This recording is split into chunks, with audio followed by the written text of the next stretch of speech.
ბოდიშ ვიხდი ატლანტის ოკეანის პლაჟზე ვარ და ბანჯგვლებით ვარ წარმოდგენილი შესაბამისად.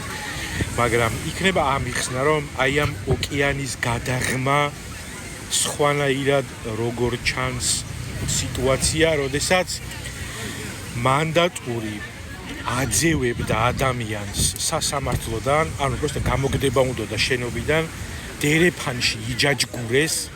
ამ ჯაჯგურის შედეგად ეს ქალი დააპატიმრეს და უკვე 50 დღე არის, რაც ციხეში ზის.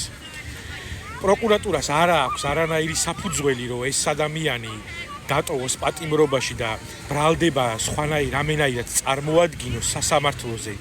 ამიტომ ქართულმა მართლმსაჯულებამ გადაწყვიტა, რომ 2019 წლის სამედიცინოს დასკვნა იმის შესახებ, რომ ზურგის ოპერაციის დროს ადამიანს ტკივილი რო განუვითარდა, მაგის გამო ემოციური ლაბილობა აქვს 6 წლის შემდეგ ეს ადამიანი იძულებით დააწვინოს ფსიქიატრიულ საავადმყოფოში იმისთვის, რომ პატიმრობაში დატოვოს. აი ეს თემა აი ამ ოკეანის გადმოღმა სხვანაირად როგორ ჩანს, თუ მეტყვი ძალიან კარგი იქნება.